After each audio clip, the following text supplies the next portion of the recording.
21 декабри соли 2021 президенти ҷумҳурии Тоҷикистон муҳтарам Эмомалӣ Раҳмон дар паём ба Маҷлиси Олии Ҷумҳурии Тоҷикистон солҳои 2022-2026-ро ба хотири аҳамияти бузурги соҳаи саноат дар рушди минбаъдаи мамлакат, ҳалли масъалаҳои иҷтимоиву иқтисодӣ ва таъмин намудани иҷрои ҳадафҳои стратегияи миллӣ, аз ҷумла раванди саноатикунонии босуръати мамлакат, солҳои рушди саноат эълон намуданд. Аз рӯи таҳлил ва нақшаҳои дурандешонаи сарвари давлат, дар 5 соли оянда дар мамлакат 870 корхонаи нав бунёд ва беш аз 500 000 ҷойҳои нави корӣ таъсис дода мешавад. Илова бар ин, бо татбиқи ин ҳадаф, яъне ташкили корхонаҳои нав, ҳаҷми истеҳсоли маҳсулоти саноат дар соли 2026 ба 95 миллиард сомонӣ баробар мегардад. иқдоми навбатӣ ва дурандешонаи пешвои муаззами миллат муҳтарам Эмомалӣ Раҳмон оянда дар таъмини зиндагии шоистаи мардум ва боз ҳам беҳтар шудани сатҳи иҷтимоиву иқтисодии аҳолӣ мусоидати фаъол хоҳад намуд. Вобаста ба масъалаи пеш аз ҳама ҷалби сармояи мустақим, вобаста ба истифодани имтиёзҳо, вобаста ба таъсиси корхонаҳои нав, вобаста ба рушди соҳаи маъдан, хусусан рушди соҳаи маъдан, соҳаи хӯрокворӣ, санъати сабук, дар самти рушди доруворӣ, омода намудани мутахассисон дастурсипоси мушаххас додам. Аз ҷумла бироҳбарияти вазорат вобаста ба омода намудани нақшачорбинии мушаххас таҳия карда мешавад. Дар натиҷаи амалӣ намудани ҳадафҳои солҳои рушди саноат, даромади пулии аҳолӣ беш аз 2 баробар зиёд гардида, ҳиссаи табақаи миёнаи аҳолӣ ба 45% расонида мешавад ва дар натиҷа сатҳи камбизоатӣ то 15% коҳиш меёбад. Ба андешаи коршиносон дар Тоҷикистон имконияти зиёди истеҳсолӣ мавҷуд аст, ки талаботи бештарро тақозо менамояд. Айни замон номгӯи зиёди маҳсулоти кишоварзӣ ҳамчун ашёи хом ба фурӯш бароварда мешавад ва дар сурати бунёди корхонаҳои нави истеҳсолӣ дар ин самт ва то сатҳи ниҳоии коркарди он имкони ба даст овардани даромади зиёди иқтисодӣ фароҳам хоҳад омад. чаро маҳз пешвои миллат солҳои рушди саноатро дар ҷумҳурии Тоҷикистон эълон намуданд, зеро имрӯз дар ҷумҳурии Тоҷикистон шароити хуби фароҳам омадааст, ки ба саноат рӯ биёрем. Аз ҷумла дар саноати маъдан, канданиҳои конҳои зеризаминӣ, рӯи замин дар ҷумҳурии Тоҷикистон ниҳоят зиёд ҳастанд, шумори чунин намуди конҳо ва албатта онҳо барои давлат даромади зиёде оварда метавонанд. Дигар самти саноат, ин саноати хӯрокворӣ мебошад.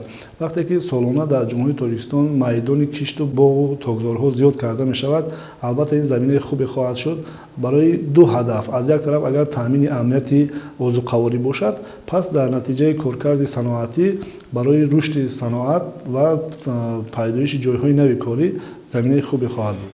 Президенти Ҷумҳурии Тоҷикистон дар паём ба Маҷлиси Олии Ҷумҳурии Тоҷикистон ҳамзамон таъкид намуданд, ки дар 5 соли минбаъда рушди миёнасоли иқтисодиёт дар сатҳи на кам аз 7% ва ҳаҷми маҷмӯи маҳсулоти дохилӣ ба ҳар нафар аҳолӣ бо дар назардошти то 11 миллион нафар афзоиш ёфтани шумораи сокинони кишвар бояд то 2 баробар зиёд карда шавад. дар замони соҳибистиқлолӣ шумораи корхонаҳои саноатӣ дар ҷумҳурии Тоҷикистон ба 2360 расонда шуд. маврид ба таъкид аст, ки давоми солҳои 2022-2026 дар заминаи бунёди корхонаҳои нави саноатӣ баробари қонеъ кардани талаботи аҳолӣ бо маҳсулоти худӣ ҳамзамон содироти он 2 баробар афзоиш дода шуда, ҳиссаи саноат дар маҷмӯи маҳсулоти дохилии кишвар ба 26% расонида мешавад, ки дар натиҷа гуногунсамтии истеҳсолоти саноатӣ таъмин мегардад. ба андешаи пешвои миллат муҳтарам Эмомалӣ Раҳмон, дар замони муосир корхонаҳои фаъолияти доимӣ бурда метавонанд, ки дар истеҳсоли маҳсулот рақобат карда тавонанд. дар сурати рақобатпазир набудани молу маҳсулоти истеҳсол намуда, корхона дербоз фаъолият бурданаш имконнопазир аст. агар ҳар қадар корхонаҳои нави саноатӣ бунёд карда шаванд ва бо иқтидори аслии худ фаъолият намоянд, ҳамон андоза сатҳи таъминнокии аҳолӣ бо ҷои кор беҳтар ва иқтисоди миллӣ рушд меёбад. яке аз самтҳои саноате ки ояндадор аст дар ҷумҳурии Тоҷикистон ва дар паёми имсола низ ба он таъкид карда шуд, ин саноати сабук мебошад. аз ҷумла корхонаҳое ки ба истеҳсоли адрасу атлас ва риштаву насоҷӣ машғул ҳастанд, бояд ки рушд дода шаванд.